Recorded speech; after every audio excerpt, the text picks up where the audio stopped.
Hi, you guys. It's Dr. Naisha Cherry, your health and wellness educator, your health and life coach, your yoga instructor. And I'm here today to talk about a taboo topic, that topic being depression. So this month in my Facebook group, we are having a mental wellness challenge going for 30 days. And this mental wellness challenge is something that we're using to help make sure that we are steering away from depression. For one, it's a time of year where a lot of people get depressed because they are missing loved ones. Maybe they're not where they want to be financially and are concerned about how the holidays will be. Maybe they are having challenges paying their bills and maybe out in the cold. So a lot of people deal with things like depression at this time of year. And then with women, we are more prone to depression because we have so many hats that we wear. We are a caregiver, we're a mother, we're a wife, we're a friend, we are counselor to the kids, we are everything. And so with all of the responsibilities, of course, we have ups and downs. However, when you're finding that your downs continue to be down and you're not having any ups, then that's where depression may be of concern. And so I know in the past, people of color have shied away from seeing a therapist and, like, no, I don't want to see a therapist. I don't need a therapist, things like that, having negative thoughts about depression and how to handle it, or I can handle it on my own, when that's not necessarily the best way to do it. So I want to first come and give you some signs and symptoms that you may be depressed if you have these that I'm going to list. And then also, I want to give you some options on things that you can do to prevent it from happening, and some things that you can do to work on improving your depression if you do have depression. So let's first start with some signs of depression. So if you are constantly feeling that you are empty, that you're hopeless, that you are in despair, that you're sad, and this is a consistent feeling over a consistent and long period of time, that can be a sign that you are depressed.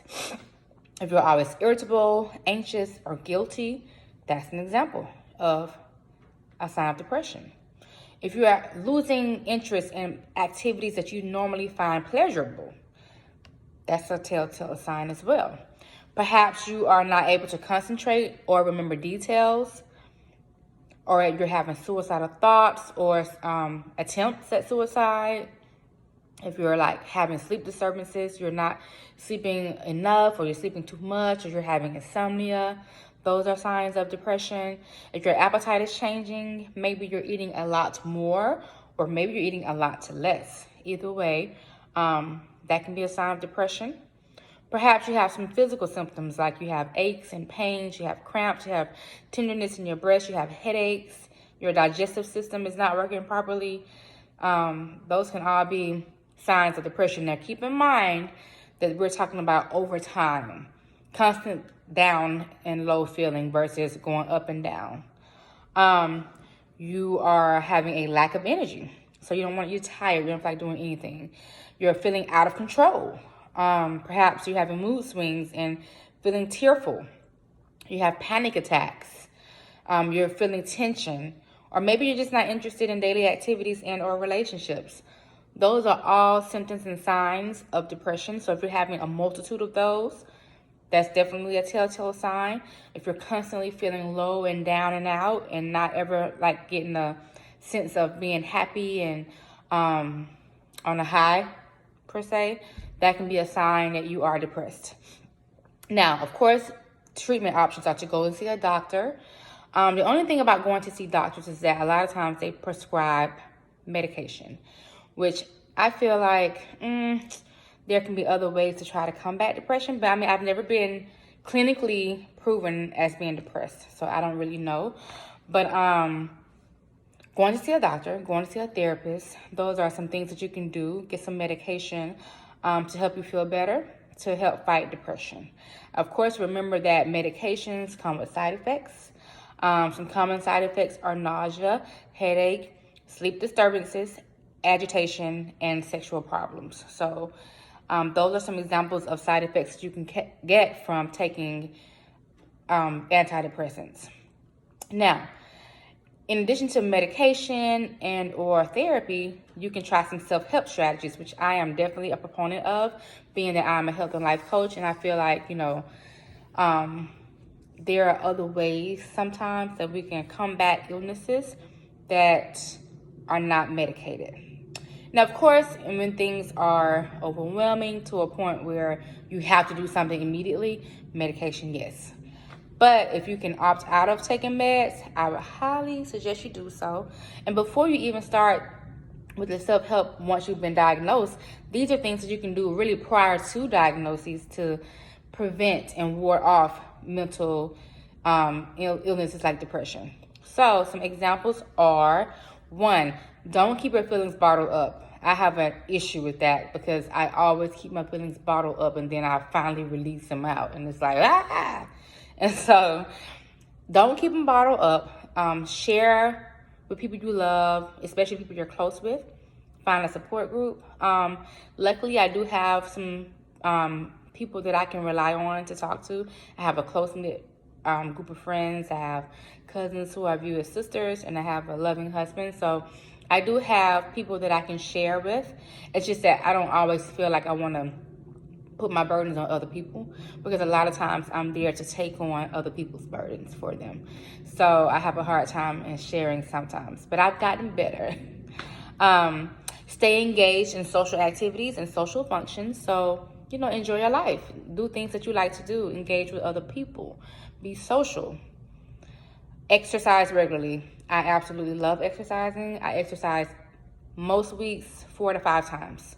Right now, I'm doing the exercise challenge, so I'm exercising 6 days a week.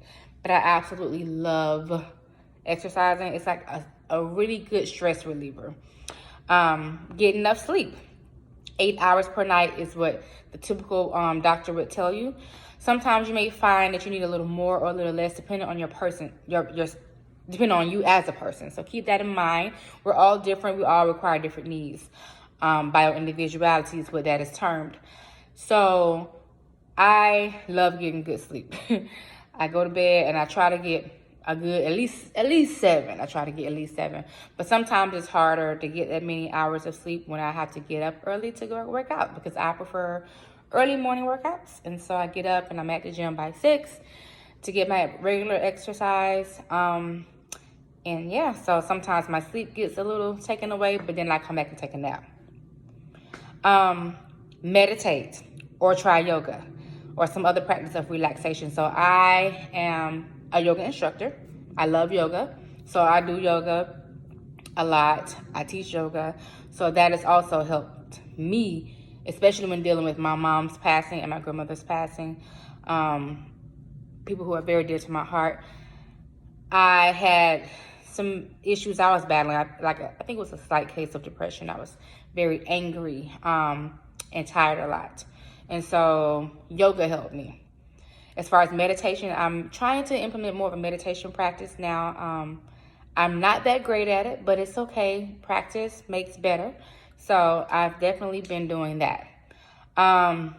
So yes, those are some things that you can do to try to prevent depression, as opposed to, going to the doctor, having to get a prescription, or going to a therapist, which are also fine and dandy. But you can do things beforehand for self-help to prevent it from happening. And also during that time that you're seeing your doctor and your therapist, you can still do these same activities, because it may help you to rely less on the medication. So that's my spiel about depression. If you find that you are depressed, seek help. Don't hold it in. The longer you are dealing with it, the more symptoms you have, and it could be detrimental. So definitely get help. Don't shy away from speaking to somebody about it. And work on your mental health, your mental wellness early. Like, start now. If you are interested, I have a Facebook group going on for the month of November. We are on day 8. So we have the rest of the month, 22 more days, to participate in different activities every day to help with our mental wellness. So today was actually 30 minutes of exercise. So that's one of the self-help tools that you can utilize to help prevent depression, or to work in conjunction with your medication and doctor's visits. So feel free to join the group. It's called All Things Health, Wellness, and Yoga. It is for ladies, so ladies, join in, and we'll have a challenge every month. So know that after this challenge is up, we have another one, different challenge coming up in December.